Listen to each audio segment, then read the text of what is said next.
بسم اللہ الرحمن الرحیم۔ شروع اللہ کے نام سے جو بڑا مہربان نہایت رحم والا ہے۔ وہ یکتا ہے اور نیک لوگوں کا ولی ہے، اور میں یہ گواہی دیتا ہوں کہ اللہ کے سوا کوئی عبادت کے لائق نہیں ہے۔ وہ اکیلا ہے، اس کا کوئی شریک نہیں، اور میں یہ بھی گواہی دیتا ہوں کہ حضرت محمد مصطفیٰ صلی اللہ علیہ وآلہ وسلم اللہ کے بندے، اس کے رسول اور آخری نبی ہیں۔ اے میرے اللہ، میرے نبی حضرت محمد مصطفیٰ صلی اللہ علیہ وآلہ وسلم پر اور ان کی آل پر اور ان کے تمام صحابہ اکرام رضی اللہ تعالی عنہم اجمعین پر اپنی خاص رحمت، برکتیں اور سلامتی نازل فرماؤ۔ مکرم ذی قدر حضرات و خواتین، آج کا جو وظیفہ ہے، جس شخص کو آپ نے قابو کرنا ہے اور وہ قابو نہ آتا ہو، آپ کی بات نہ مانتا ہو، آپ کی بات سنتا نہ ہو، آپ کے دل کے اندر یہ ہے کہ یہ بندہ میرے تابع نہیں ہے، میری بات نہیں سنتا، تو آج آپ کو ایک ایسا وظیفہ بتانے کے لیے آیا ہوں کہ اگر مٹھی میں پڑھتے ہوئے وہ وظیفہ اس مٹھی کو بند کر لیں اور جوں ہی بندہ وہ سامنے آئے، اس کے سامنے کسی بہانے سے، کان کو خارش کرنے کے بہانے سے یا کسی اور بہانے سے، جوں ہی وہ بندہ سامنے آئے، اپنی مٹھ کو کھول دینا ہے، اور پھر وہ انسان ایسے تابعداری کرے گا، ایسی باتیں مانے گا جو آپ تصور بھی نہیں کر سکتے۔ آپ خود سب سے پہلے آپ نے وہ وظیفہ کرنا ہے، وظیفے کے بعد آپ نے اس بندے کے سامنے جا کر اس مٹھ کو کھولنا ہے۔ پھر کمال دیکھنا، جو بندہ کبھی بات سننے کے لیے تیار نہیں تھا، جو آپ کے سامنے کھڑا ہونے کے لیے تیار نہیں تھا، وہ آپ کی بات کو سننا گوارا نہیں کرتا تھا اور آپ سے وہ عجیب سی نفرت کرتا تھا، یک دم اس کے دماغ پر اثر ہوگا، اس کے وجود پر اثر ہوگا،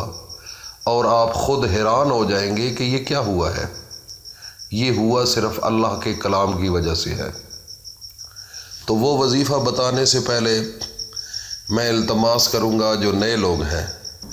جنہوں نے اس چینل کو ابھی تک سبسکرائب نہیں کیا، وہ فوری طور پر سبسکرائب کر لیں اور ساتھ ہی بیل آئیکن کو بھی پریس کر لیں، تاکہ ہر نئی آنے والی ویڈیو کا نوٹیفیکیشن آپ تک بآسانی پہنچتا رہے۔ میرے بھائیوں اور دوستوں، میری ماؤں، بہنوں، بیٹیوں، اللہ کے ہر نام کے اندر اللہ نے ایک طاقت رکھی ہوئی ہے۔ کوئی بھی اللہ کا ولی، کوئی بھی اللہ کا نیک بندہ، وہ اللہ کے ایک اسم کا وظیفہ کرتا ہے، اور پھر وہ ایک مخصوص طریقے کے ساتھ کرتا ہے، تو اللہ رب العزت اس کے ہاتھ کے اندر، اس کے وجود کے اندر اتنی طاقت دے دیتے ہیں کہ جو انسان وہ چاہتا ہے اللہ وہی کر دیتا ہے۔ یہ کیوں ہوتا ہے؟ یہ اللہ کا خاص کرم ہوتا ہے، اللہ کی اس انسان سے محبت ہوتی ہے۔ جو وظیفے ہوتے ہیں یا چلے ہوتے ہیں، وہ اسی چیز کا نام ہے۔ انسان کو ایک تو صدق دل کے ساتھ یہ عمل کرنا چاہیے، اور بڑی یکسوئی کے ساتھ یہ عمل کرنا چاہیے، اور کامل یقین کے ساتھ یہ عمل کرنا چاہیے۔ بغیر محنت کیے دنیا کا کوئی کام نہیں جو انسان کر سکے۔ کوئی بھی چیز آپ نے کوئی اچیومنٹ کرنی ہے،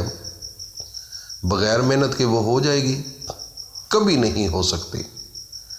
جب تک انسان ذہن کے اندر اس کا پورا فوکس نہیں کر لیتا،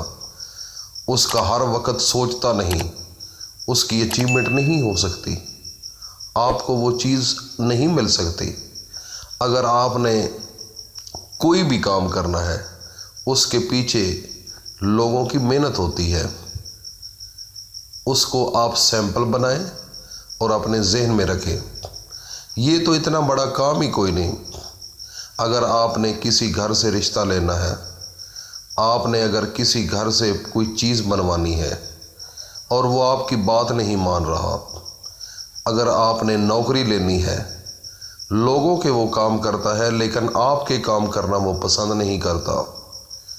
اور اس کے گھر کے اندر ایک ایسا گھرانہ ہے جس گھر کے اندر رشتے ہیں لیکن وہ بات آپ کی نہیں مانتا، وہ عجیب سا اس کے اندر کوئی نفرت بھری ہوئی ہے، میرے بھائیوں اور دوستوں، میری ماؤں، بہنوں، بیٹیوں، اگر آپ نے اس وظیفے کو صحیح طریقے کے ساتھ کر لیا تو وہ انسان آپ کا تابع دار ہو جائے گا، آپ کا نوکر بن جائے گا، جیسے آپ کہیں گے وہ ایسے ہی کرے گا۔ تو وظیفہ ایک تو میں آپ کو یہ بتا دوں کہ یہ وظیفہ عورتیں بھی کر سکتی ہیں اور مرد بھی کر سکتے ہیں۔ وظیفے کا کوئی ٹائم کا پابندی نہیں، کسی وقت بھی کر سکتے ہیں، لیکن 3 ٹائم کا آپ نے ذہن میں رکھنا ہے۔ جب سورج کی کرنیں نکل رہی ہوں، ایک تو اس وقت آپ نے یہ عمل نہیں کرنا، سورج جب نکل جائے پورا اس کے بعد آپ کر سکتے ہیں یا اس سے پہلے کر سکتے ہیں۔ تو جب سورج غروب ہوتا ہے تو آپ نے اس وقت بھی یہ عمل نہیں کرنا، اور جب بالکل عین سر کے اوپر ہوتا ہے اس کے وقت بھی، زوال کا وقت ہوتا ہے، اس ٹائم بھی آپ نے یہ عمل نہیں کرنا۔ تو آپ نے کرنا یہ ہے کہ سب سے پہلے آپ نے 2 رکعت نماز نفل صلاۃ الحاجت آپ نے یہ پڑھنے ہیں، اس کے بعد وہی بیٹھ جانا ہے اسی جگہ پر۔ اسی جگہ بیٹھ جانے کے بعد آپ نے 3 مرتبہ درود شریف پڑھنا ہے، اپنی مٹھ جو ہے اس کو آپ نے سامنے رکھ کر، آپ نے ہاتھ کو کھول کر تلی پر 3 بار درود ابراہیمی پڑھنا ہے، اور اس کے بعد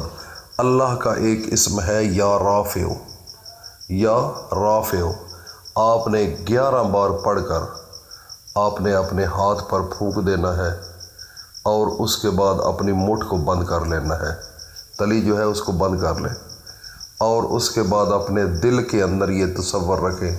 کہ میں نے یہ پڑھنا ہے یا رافع یا رافع، دل کے اندر پڑھیں، زبان ہلانے کی ضرورت نہیں ہے۔ اور پڑھتے پڑھتے جس بندے کے پاس جانا ہے، کام ہے، کوئی رشتہ لینا ہے، جاب لینی ہے، یا پھر وہ آپ ویسے اس کو چاہتے ہیں، کسی قسم کا بھی معاملہ ہے، آپ نے بس اس کی طرف ایسے کان کے قریب خارش کرنے کے بہانے آپ نے اپنی مٹھ کو کھول دینا ہے۔ تو جو ہی آپ کی تلی کھلے گی اس کے اوپر وہ سامنے دیکھے گا، دیکھے نہ دیکھے کوئی مسئلہ نہیں، آپ کا جو وظیفہ ہے وہ اتنا کارآمد ہوگا، اتنا کارآمد ہوگا کہ وہ بندہ خود بخود آپ کی طرف راغب ہونا شروع ہو جائے گا، آپ کو کہنے کی ضرورت ہی نہیں ہے، آپ کو بالکل محنت کی ضرورت نہیں۔ اس وظیفے کی طاقت سے، اس کی اتنی طاقت ہے کہ وہ خود بخود آپ کی طرف وہ جو چاہتے ہیں آپ وہ کرنا شروع کر دے گا، جس چیز کی آپ کو طلب ہے وہ خود پوچھنا شروع کر دے گا، کسی کو کہنے کی ضرورت نہیں، منتیں کرنے کی ضرورت نہیں۔ یہ ایک چھوٹا سا عمل ہے۔ آپ میرے بھائی اور دوستوں، خصوصاً میری ماں، بہنوں، بیٹیوں سے میں اپیل کرتا ہوں، کیونکہ آج کل ان چیزوں کی ضرورت ہے اور کرنا چاہیے، جہاں پر دل وہ فوکس ہے کہ میں نے یہ کام کرنا ہے، لیکن آخر میں یہ آپ کو بات بتا دوں، آپ نے یہ مہربانی کرنی ہے کہ کسی نیک حاجات کے لیے یہ عمل کرنا ہے، نیک حاجات کے لیے، اور اس کو صدقہ جاریہ سمجھ کر اپنی دوستوں کو یہ شیئر کرو اور وہ بھی عمل کریں، تاکہ ہر انسان ایک نفرت سے باہر نکل آئے، ایک مشکلات سے باہر نکل آئے، آپ کے دل کی تمنا پوری ہو جائے۔ تو یہ دل کی خواہش ہوتی ہے کہ یا میرا یہ کام ہو جائے تو بڑی بات ہے، انشاءاللہ اس عمل سے وہ کام ہو جائے گا۔ اللہ پاک ہم سب کو اس پر عمل کی توفیق عطا فرمائے۔ السلام علیکم ورحمۃ اللہ وبرکاتہ۔